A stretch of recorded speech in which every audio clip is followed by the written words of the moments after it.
Ya, pemirsa, di segmen terakhir ini tentunya nanti akan ada catatan Prof. Renata. Tapi saya ingin menyapa dulu Bu Mia kembali sebelum kita tutup acara ini. Rencana Anda ke depan seperti apa, Bu Mia?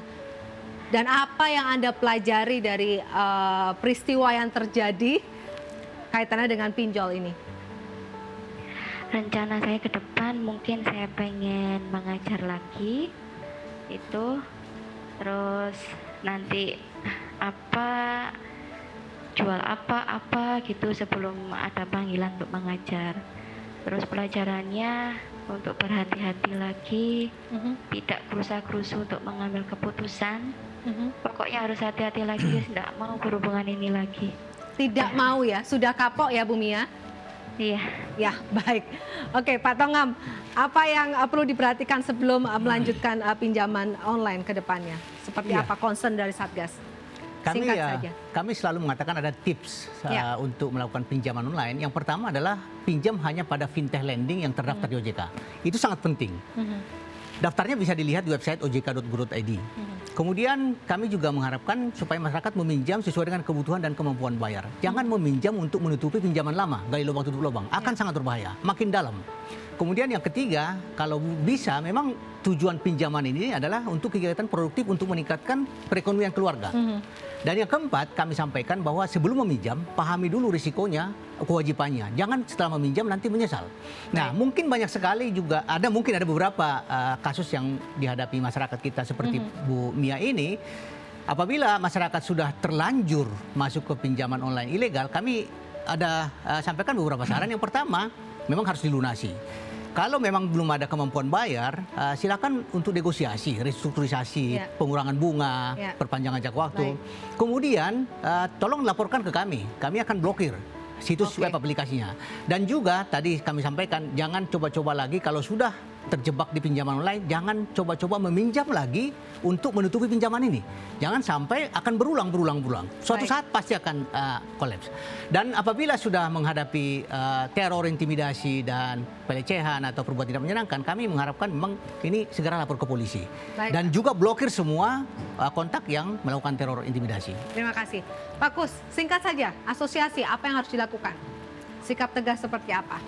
Ya, kalau kami melihatnya jadi gini, kalau masyarakat juga kalau sering kali ketika dalam teror pinjol ilegal, itu susah mau keluarnya.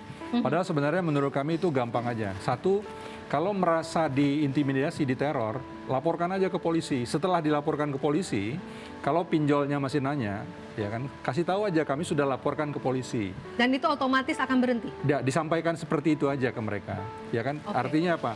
Artinya bahwa kita sudah minta perlindungan polisi kan, bahwa kita yakin bahwa dengan perlindungan tersebut harusnya dari pinjol ilegalnya nggak akan ngambil tindakan yang melawan hukum, karena kita sudah lapor ke polisi. Salah satunya itu, Mbak. Itu antisipasi yang paling. Ya. Kemudian kedua, jangan ragu untuk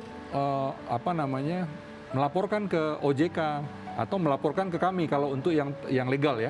Kami ada saluran pengaduan@afi.or.id. Kalau seandainya dari anggota kami ada yang melakukan satu tindakan yang penagihan yang tidak beretika, dilaporkan. Kami punya komite etika dan pelanggaran itu bisa diadukan dan bisa diputuskan dan diberikan sanksi. Sanksi terberatnya bisa jadi sampai keanggotaannya dihentikan secara permanen. Baik, gitu, Mbak. Terima kasih Pak Kus. Prof, sepertinya dari dua narasumber ini sudah ada tips pemungkas dari Prof. Renat. Baik. Silakan, Prof. Catatan saya sebetulnya sangat sederhana sekali bahwa kita memasuki era baru. Dalam kehidupan baru ini diperlukan suatu kecerdasan, apapun juga. Kecerdasan menggunakan teknologi dan hidup dalam teknologi digital.